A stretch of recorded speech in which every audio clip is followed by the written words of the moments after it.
Hello, students. So this is the second video that talks about this model essay model number 2 that's on page 5 of the 3 model essays that I handed out in class. And I'll put a link to that as well. So in this video, I'm going to talk about hook, summary, and if I have time, conclusion. So the idea of the hook, maybe pause this video and reread the hook again here, just the first paragraph. So what I like about this hook, hopefully you've paused it and unpaused it. What I like about this hook, there is a general start at the beginning with using the pronoun we. So that's okay to start your hook general. But I like that quickly the hook says I. So if you're talking about a hook is sharp, right? So a hook is specific.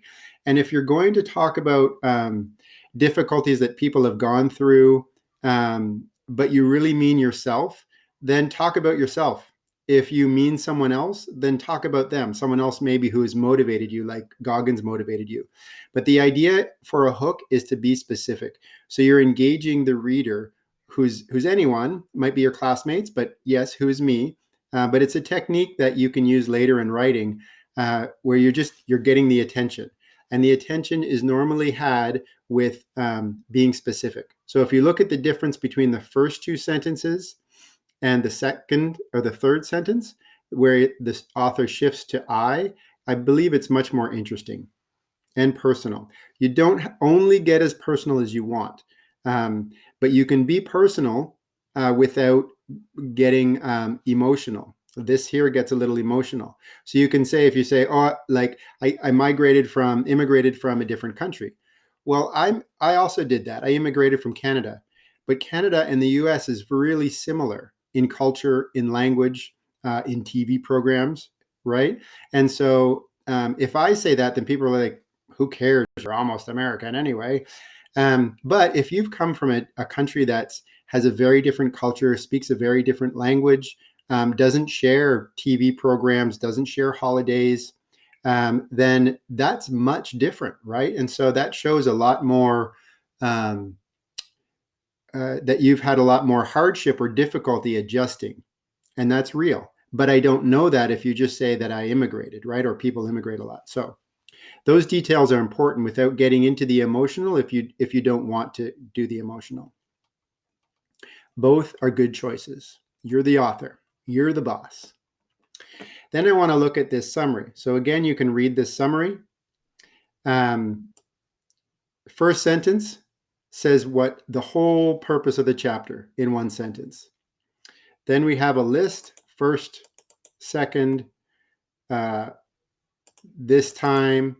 So a list of events in the chapter, a list of major events, and this summary is only half a page. So if you can have a half a page summary, that's a great goal. It's a long chapter, so having less than half a page is probably too short. A little bit more is okay, but having it 3/4 of a page or a page is too long, right? A summary is really brief. It's like listening, if you ask someone about a movie they saw and they talk to you for 10 minutes, you probably stop listening to them, right? So I won't stop reading, but I might put a comment about that you could be a little more brief. And notice there's no, like I said before in the last video, there's no thesis statement yet.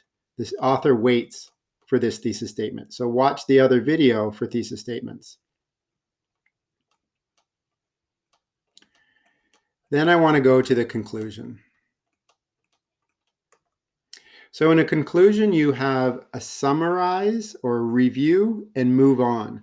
So the beginning, overall, Goggins' main purpose, right? So this author doesn't talk about purpose and organization. It doesn't talk about how and why, just the why. That's okay in a conclusion.